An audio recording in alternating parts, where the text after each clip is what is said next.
want to speak to you this morning about an extraordinary resilience and grit of the American people and American capitalism. Our country is taking everything that COVID has to throw at us, and we've come back stronger. I'm pleased to report this morning, but many of you already know, that America's job machine is going stronger than ever, fueling a strong recovery and opportunity for hard-working women and men all across this great country. America is back to work. Today we learned that in January our economy created 467,000 jobs. But that's not all. We learned that job growth in November and December over last year was revised up by more than 700,000 jobs. On top of that, 400,000 jobs on top of the 400,000 that were previously reported. This morning's report caps off my first year as president. And over that period, our economy created 6.6 million jobs. 6.6 million jobs. You can't remember another year when so many people went to work in this country. There's a reason. It never happened. Take a look at the chart. You can look at the last, all the way back to President Reagan. Look how many jobs we've created in an average per month. This is, it's never happened before. And look, history's been made here. But it comes alongside the largest drop in unemployment rate in a single year on record. The largest reduction in childhood poverty ever recorded in a single year. And the strongest economic growth this country has seen in nearly 40 years. Historic economic progress. And I'm proud of the role the administration played in this economic plan has played in the recovery. You know, the rescue plan that Democrats passed to get the economy going again, the bipartisan infrastructure law that's starting to get underway rebuilding bridges, roads, highways, ports, airports, internet. There's so much more that we're doing as well. And my decision at the outset of our administration to buy American. It's always been the law, it was very seldom ever followed. Now it's a reality, not an empty promise. I made clear that when the federal government spends taxpayer dollars, we buy American products. American products made in America, including all the component parts of that product, with very few exceptions. With the support of the American private sector, our business leaders and entrepreneurs, our workers, our union leaders, they've all come together like never before in my days in Washington. I know it hasn't been easy. I know that January was a very hard month for many Americans. I know that after almost 2 years, the physical and emotional weight of the pandemic has been incredibly difficult to bear for so many people. But here's the good news. We have the tools to save lives and to keep businesses open and keep schools open, keep workers on the job, and sustain this historic economic comeback. Vaccination and boosters have proven incredibly effective. This past month, we started mailing out tens of millions of at-home tests to deliver to your home for free so you can determine whether or not you have COVID. And that's in addition to the 20,000 sites across America where you can get a test in person for free to determine whether or not you have COVID. And we have more treatments today to keep people out of the hospital, including life-saving antiviral pills, which we purchased millions of. And now we're seeing the difference over what our efforts have made. Look at what's happened. Just in the past 3 weeks, today's extraordinary job report data was collected. The COVID crisis has been cut in half, down in half in just 3 weeks. Still too many cases. Still we have to be on the alert. But to be clear, this is a dramatic decline. Now I want to be clear. Even with the extraordinary news, even with the historic economic progress we've made across the past year, we still have a lot of work to do.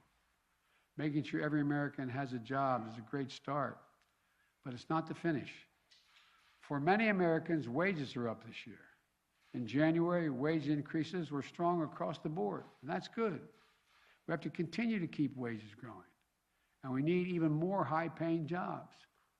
Jobs you can raise a family on and have some breathing room. 2 weeks ago, the CEO of Intel, Pat Gelsinger, came to the White House to announce a brand new $20 billion semiconductor factory. They called it a campus outside of Columbus, Ohio. It's going to create 7,000 jobs just constructing the facility and 3,000 permanent jobs running the facility with an average salary of $135,000. These semiconductors or microchips power virtually everything in our everyday lives, from our cell phones to automobiles, the refrigerators, the internet, the electric grid. Without semiconductors, these things do not function in a modern economy. So the spin-off of this is going to create thousands of additional jobs as well, helping us build more American products in manufacturing automobiles, appliances, and so much more. It's going to create jobs, and it's going to help ease inflation. One of the reasons why automobiles cost so much money these days, and they're responsible for 1/3 of all the inflation that's calculated in the market, is because they lack the semiconductors to build the vehicles. Intel's announcement helps fix that problem.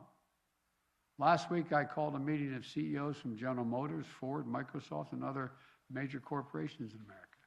Mary Barra of General Motors, the chairman of the board, the CEO, I should say, announced a $7 billion investment in a Michigan manufacturing plant to manufacture electric vehicles. It's going to create 4,000 new quality jobs at prevailing wage. That's on top of the announcement last year made by Ford CEO Jim Farley, who was with us, to invest $11 billion to make electric vehicles, creating 11,000 new good-paying jobs. Look, last Friday I went to Pittsburgh, where the Union Pacific Railroad announced the largest purchase of American battery electric locomotives in history, built in Erie, Pennsylvania. Built by American manufacturing workers in western Pennsylvania, creating even more good-paying jobs. And again, the spin-off from that, these locomotives aren't just going to be purchased in America. Countries around the world, because it's going to be the best product, are going to purchase them. American-made electric vehicles made in Erie, Pennsylvania. Good-paying jobs. Look, we all know we're in competition with the world. These announcements are the drumbeat of the job resurgence, unlike anything we've seen in our history. And it didn't happen by chance. As a result of the economic plan I put into action on day one, when I said it's going to be Buy America. I'm delighted to keep it going and expand what we've done, because we have a great opportunity ahead of us to further progress, make progress beyond what we've already made. Look, the House of Representatives just passed a few minutes ago, just a bit before I walked over here, to provide $90 billion, over $90 billion for research and development, manufacturing, and all those elements of the supply chain needed to produce end products right here in America. So we can keep delivering more announcements like the one we've had in these past few weeks. Another way we're boosting our economy is by promoting competition. Look, hamburger is, up fourfold almost, many places. Well, guess what? Meat processors, or shipping, railroads, other industries are dominated by a few giant companies that control the market they operate in. And over the years, this domination of the market by a smaller number of companies, smaller and smaller, it's about 4 in the meatpacking area, has reduced competition, squeezed out small businesses and farmers, and in many cases increased prices, and almost all of them increased prices for consumers. Look, I'm a capitalist, but capitalism without competition is not capitalism, it's exploitation.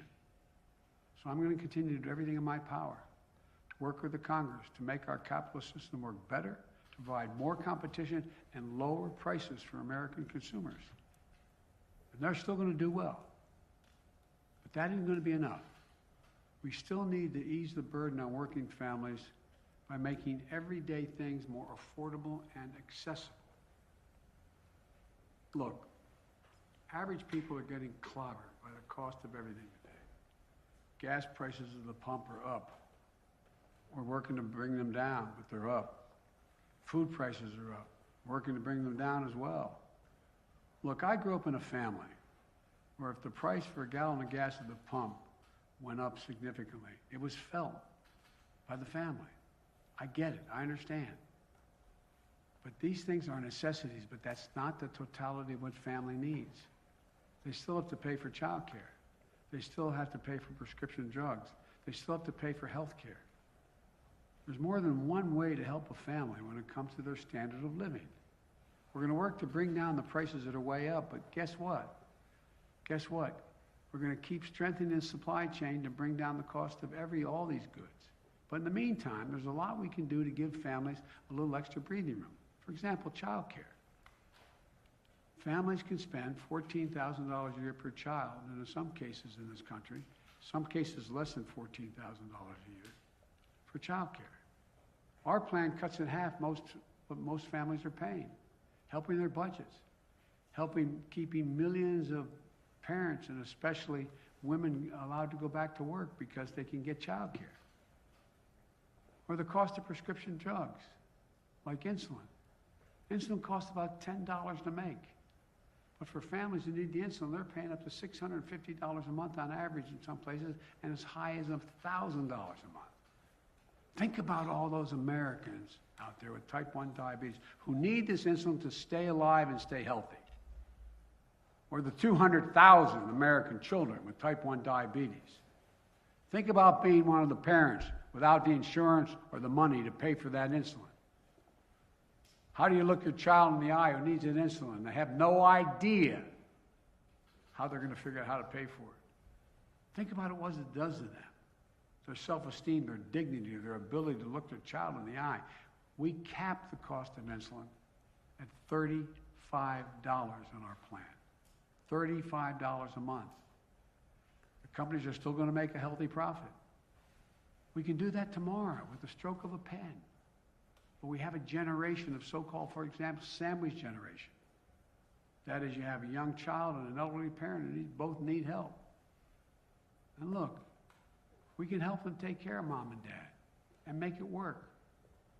There's a program that allows us to, on Medicare, that someone can come and install a handrail in the shower so mom doesn't fall, to make sure they have what they need to live with safety and dignity in their home, pick up the prescriptions, make an occasional meals. We can do all that.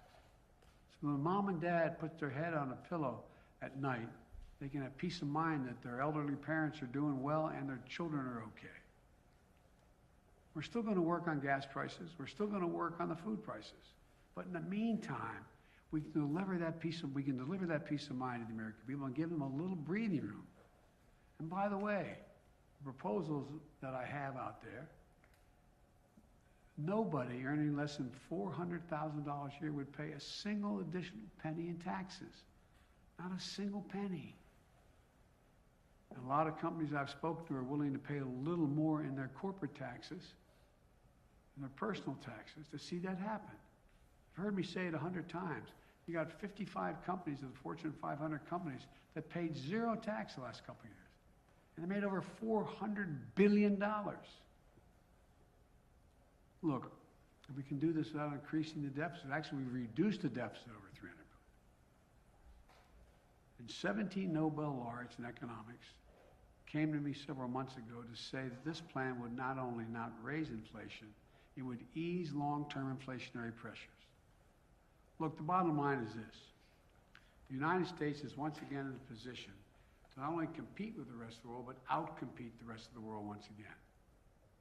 We can keep coming together and invest in the backbone of America, working class and the middle class folks. There's no limit to what we can achieve. So let's keep the wages rising and let's start lowering cost. Our businesses are the best in the world. Our workers are the best in the world. Give them half a chance. They'll outcompete anyone, anywhere in the world. We can have a quality of life for working people that they deserve at the same time. And by the way, the middle class, when it does well, when the working class does well, everybody does well. Everything is better for the wealthy, the super wealthy, and the slightly wealthy. Nobody gets hurt. So let's face these challenges head on. Let's keep building a better America. I want to thank you, and God bless you, and may God protect our troops. Thank you. Mr. President. High